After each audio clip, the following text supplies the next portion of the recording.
As President Biden considers who to nominate to the Supreme Court, he's asking for input from both Republican and Democratic lawmakers. Nancy Cordes joins us now from the White House. Nancy, with more on this. So listen, Nancy, you know, the president has made a lot of the relationships that he has built within the Senate over time when he was a senator. That hasn't really helped him in terms of passing his legislation, but is he hoping that it will help him when it comes to his nominee? He's definitely hoping, Anne-Marie, that will be the case. In fact, he's been reminding Republican senators publicly, hey, remember when I was the chair of the Senate Judiciary Committee and we used to confirm Supreme Court nominees all the time with big bipartisan majorities? That was really the way it used to work most of the time in the Senate. Even if they didn't agree with a particular justice's point of view, as long as a person was qualified, they liked to have a big bipartisan vote, more or less to show support for the judicial process and the Supreme Court itself.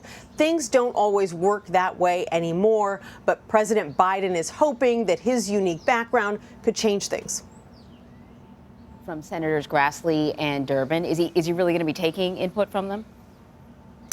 He says he is, and he's giving them some input as well. After that meeting that they held yesterday, Senator Durbin said that the president told him that he wants his Supreme Court nominee to get confirmed within 40 days of President Biden naming her. Now, that is doable, but it is a pretty ambitious timeline, and everything would have to go right in order for Democrats to make it happen. But they've already decided that Senator Doug Jones is going to be sort of shepherding this nominee, helping them through the process. What's behind choosing him?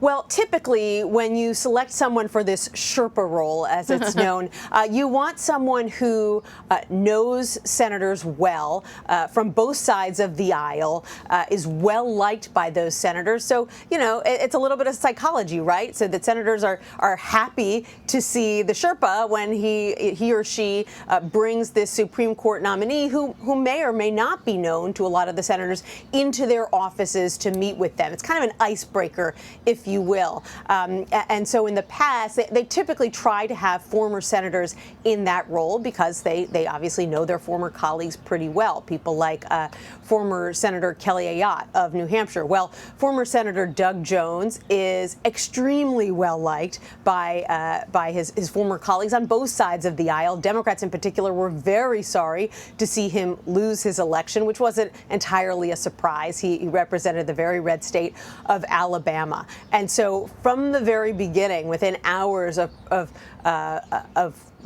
Justice Breyer announcing his retirement, there was immediate speculation that Doug Jones would be tapped for this role, and indeed he has been. So we know that, you know, the Democrats have a very slim majority in the Senate. So, you know, this nominee can certainly sort of pass.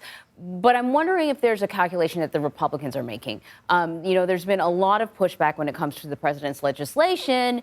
You know, you don't want to always look like the party that's saying no. And so I'm wondering if, you know, what the messaging is to the Republicans that maybe with this nominee, let's perhaps, you know, due diligence. Can't speak today, but not go too it's hard. Early. Yeah. Right. I mean, look, there are some potential nominees on President Biden's list who have gotten Republican votes before when they were up for other federal court positions. Ketanji Brown Jackson, for example, who's often mentioned as one of the front runners. She got 53 votes when she was confirmed last year for the federal court, for the federal bench, and picked up a few Republican votes. And Democrats are hoping that someone like her could get support again. Now, yes, you are hearing from a handful of Republicans that they don't like the fact that President Biden made this campaign pledge to choose a black woman. They are calling it a quota, a reverse affirmative action, using all kinds of terms to sort of slam this decision. But they are getting pushback from some of their own Republican colleagues who say, look, President Reagan said he wanted to pick a woman. President George W. Bush often talked about how he wanted to name someone Hispanic to the court. It is not unusual, they say, after some 200 years of the Supreme Court being populated solely by white men, that presidents would want to introduce some diversity to the court. Nancy, really quickly before I let you go, I just want to pivot a little bit. I'm not sure if you can speak to this or not, but I want to ask you a little bit about the president's Build Back Better plan and Joe Manchin. He recently did an interview where he basically said, well, he did say it's dead, which seemed to be something opposite to what the president was indicating. What's going on there? Well, I think this could be a matter of semantics. So, what Manchin is saying is that when reporters ask, well, are you going to resurrect parts of the Build Back Better plan, these chunks that the White House has talked about since Manchin rejected the overall $2 trillion bill, said he could never compromise on something like that. When they ask him about it, the senator says, well, what are you even asking me about? That bill is dead. That doesn't necessarily mean that he is refusing to have talks with the White House about various policies that had been part of Build Back Better, but that the Senate and Democrats would now try to push on their own, something smaller, maybe just universal pre-K or childcare or climate change measures. But clearly what Manchin is doing, he's rejecting the name, he's rejecting the phrase Build Back Better because he's trying to make it clear, I didn't agree with that. I'm pushing that away. And, I think the White House would say if in the end that makes it easier for Manchin to get on board with something smaller, because it's sort of got a different identity, a different name, they'd be fine with that. But when the White House press secretary was asked about all this yesterday, she said they're not going to get into their conversations with various senators. So we don't really have a good sense right now of where those talks are. All right. Thanks for that clarity, Nancy. Thank you very much. You got it.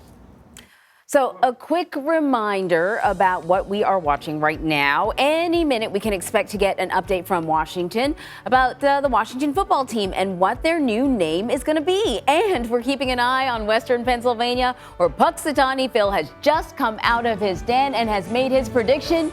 We will tell you what he saw or didn't see in just a few minutes. But before all of that, we're going to take a quick break, which means you have a few minutes to download the free CBS News app on all your devices.